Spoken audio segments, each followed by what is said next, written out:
get involved in that business. Also, why do you want to do the business? You need to define the why. Why should I trade Forex? Why is it that a lot of people are, venturing into trading? So you need to know the what, the why, and the how. How is it done? Those are three major questions that you need to get answers to before you start any business.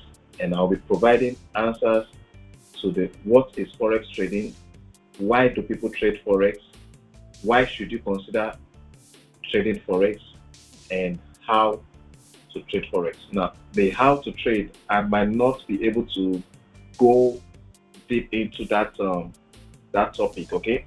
Because it's a very broad subject. Maybe in subsequent classes we could treat that, okay? So I'll start with what is Forex trading. Now, the word Forex is an abbreviated word from the two words foreign exchange. Now, what is foreign exchange? Foreign exchange is the exchange of goods and services between two countries. For example, if I want to import a car from the United States, I would have to trade or exchange my naira to the dollar. That is an example of a Forex transaction. Or if I want to travel to the United States, I would have to exchange my naira to the dollar because I can't spend naira in the United States. The domestic currency in the United States is the dollar. So before I leave the country, I would have to trade my naira against the dollar. That is what Forex trading is all about. So when there is an exchange of goods and services between two countries, it is mandatory that both countries involved in that transaction would trade their currencies. So foreign exchange is what gave birth to Forex trading, which is the simultaneous buying and selling of various countries' currencies. So what do we do as traders? We buy and sell currencies. We buy and sell currencies. Now, there are other instruments that can be traded in the Forex market. Now, the Forex market is one of the financial markets. Okay, there are different types of financial markets. The Forex market is just one of the financial markets. We have the bond market. We have, for example, we also have crypto market. We have the stock market. So there are different types of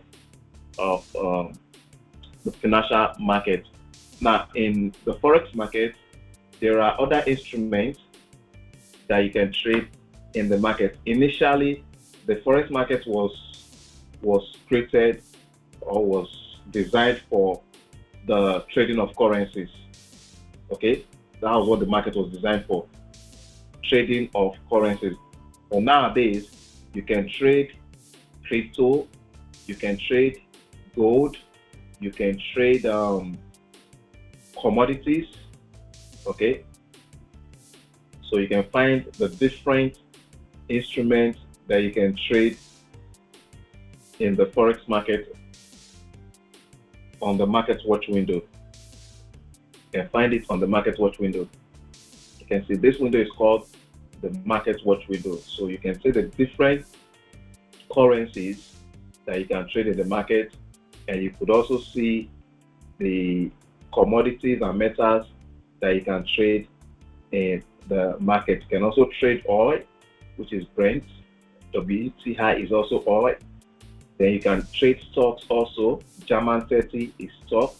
US 30 is what? Stock. Then you have metal, which is gold. SAG That's gold.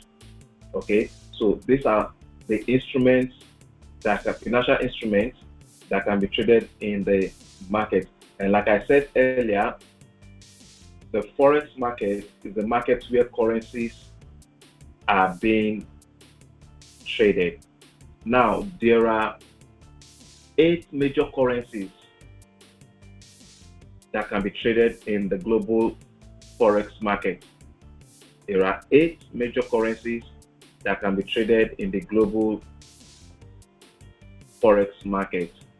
And they are the Great Britain pounds, which is GBP.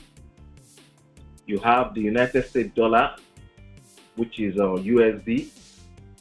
You have CHF, which is the Swiss franc, and you have Euro, EUR. Then you have Japanese yen. Then you have Canadian dollar. You also have the Australian dollar and the New Zealand dollar. Mr. Abdul, I hope you're taking notes. We have 8 major currencies that can be traded in the global Forex market. And I just mentioned the 8 currencies, major currencies that can be traded in the market. Now, they are referred to as the major currencies. Please mute your mic. They are referred to as the major currencies because they are currencies of developed countries. Okay, they are currencies of developed countries. That's why they are referred to as what? The major currencies. Now, when I defined trading, forex trading, I said it is the simultaneous buying and selling of various currencies. Now, what that means is that for every forex transaction, 2 currencies are being traded. 2 currencies are being traded. You can't just trade one currency. So you're trading one currency against another. So currencies are traded in pairs. Currencies are traded in pairs. Now, there are 7 major currency pairs. There are 7 major currency pairs. We have 3 types of pairs. We have the major, we have the crosses, and we have exotic or minor pairs. We have the major currency pair, we have the crosses, and we have the minor currency pairs. A currency pair is said to be a major when you trade one of the 8 major currencies against the United States dollar. A currency pair is said to be a major when you trade one of the 8 major currencies against the US dollar. Examples of a major currency pair is the United States dollar against the CHF, Great Britain pounds against United States dollar, Euro against United States dollar, US dollar against Japanese yen, USD against Canadian dollar, Australian dollar against United States dollar. Then we have the New Zealand dollar against the United States dollar. So we have 7 major currency pairs. 7 major currency pairs. What is a cross currency pair? When you trade one of the major currencies against another